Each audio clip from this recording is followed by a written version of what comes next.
It's Monday, December 2nd. It's the first day of Pennsylvania rifle season. Tony's over here doing dishes in his camo. I didn't even drink hot chocolate. Cody wants some hot chocolate.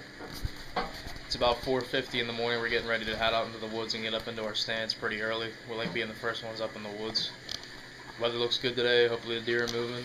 Hopefully we can all get some deer down today. We'll see what happens.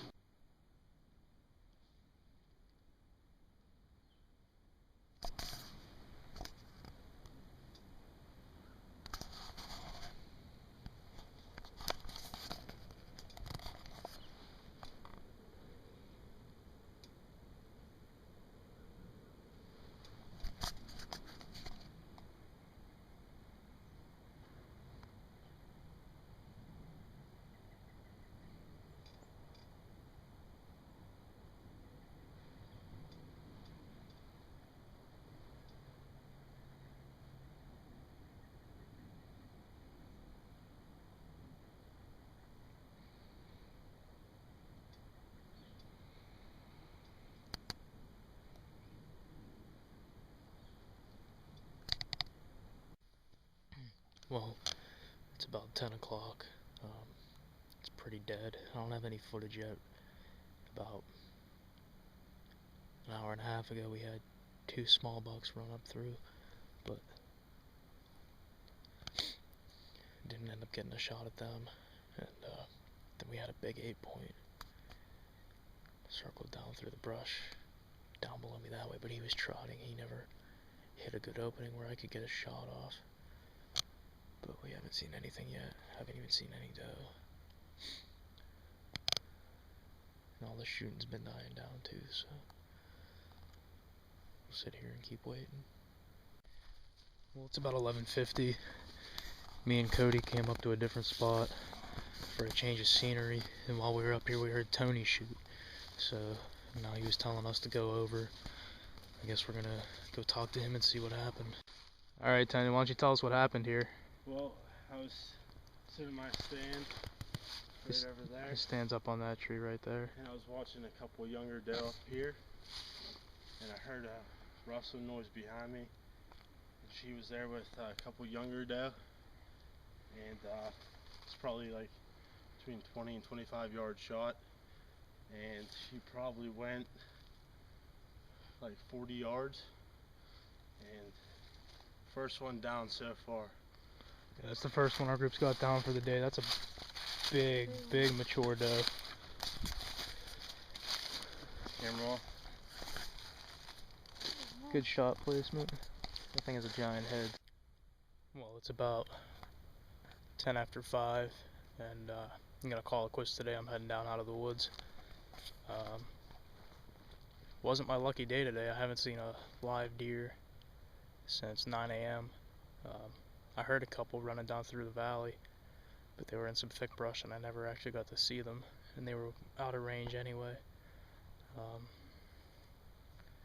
It happens sometimes. I'm glad that Tony was able to get one today. The past couple opening days for him, he's had some bad luck. He's had some misses and people taking his spot and people walking through his spot. So I'm pretty happy for him. Ryan's been seeing some doe all day, but he doesn't want to shoot a doe yet. His dad's sitting down over the field down here. I'm not sure if he's seen anything yet or not, but hopefully I'll be able to come back up here tomorrow and hopefully at least get a doe. I still have all my tags. Alright, it's December 3rd. It's the second day of rifle season. I'm getting ready to head back out into the woods. I'm the only one in my group who's going to be going back out today. Everybody else has to work. I think I'm going to sit in the stands Tony was in yesterday.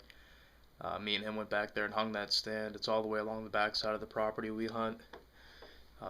That's a stand he shot that doe out of yesterday. We hung it 2 days ago, and it already produced, and he was seeing more deer than anybody else yesterday morning, so I think I'm going to sneak back in there.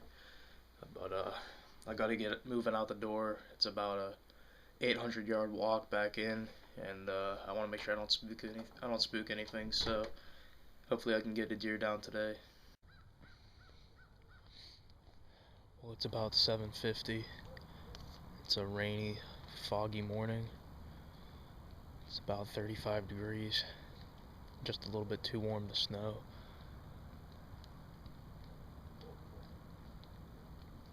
I haven't seen anything except a squirrel yet. The woods are pretty wet and dripping, but right up in here is where Tony shot his doe yesterday, and he had about 7 more come throughout the morning. But I haven't seen anything yet. I've only heard 3 shots, so I don't think there's too many people out in the woods. I think the deer probably just holding in some thick cover. I know they do like the bed up here, it gets thick, but I haven't seen anything moving up there yet, so I'll sit tight for a little bit. If I'm not seeing anything through the morning, I might just get down and still hunt since the leaves are wet. Well, it's about 1 o'clock. I just finished up with lunch. Gonna make a decision here. Spot my buddy Ryan hunted last night. He had 4 doe come through, but he didn't want to shoot any of them because he's waiting for a buck, and he still has a lot of time to hunt this property. This is gonna be my last evening hunting this property for rifle season till flintlock season. I think what I'm gonna do is I'm gonna sit up over this field here, back in the stand that I missed my doe back during muzzleloader, and I think I'm gonna try to film myself shooting a doe because I haven't yet been able to get a shot on camera. So I think I'm gonna make a little bit of a sacrifice because Ryan's dad sat down here last night and he only saw 1 doe, and he didn't say if it was big or small. I'm kind of worried that now that it's rifle season, these deer are going to be a lot less willing to stand out in an open field, but I do want to be able to try to get a shot on film, so I think I'm going to sit up in this field and we'll see what happens tonight.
Well, it's 10 after 5. I couldn't get it on film. It happened real fast. I saw 3 doe way down in the brush at the bottom of the field, and I didn't think they were going to give me a shot. They were moving through the brush. I wasn't going to shoot all the way down there. So I was kind of sitting here waiting, and they came up into the field. There were 3 of them. They all looked about the same size. They were standing about right there. about 85 yards, and I took a shot at the one out in front. She jumped up in the air, and I think she's down just over there on the edge of the field. But I think I'm gonna go back, get my flashlight, and come back up here and get her dressed up. Well, sorry I didn't have any footage of the recovery. It was just about dark, and I had the landowner come down with his truck to help me get the deer out. But here she is. It's not a bad sized doe. Good mature doe. At least 2.5 years old. She has a pretty big head. So that's that. I'm happy I got to fill one of my tags today. I was shooting a 30-06 with hand loads, Hornady 165 grain SSTs, and they sure did a number on her. When I was gutting her out, her heart was in a million pieces. So glad I got my first deer down of the season. Now back up to Mansfield hunting in 3A for the rest of rifle season. We'll see what else happens.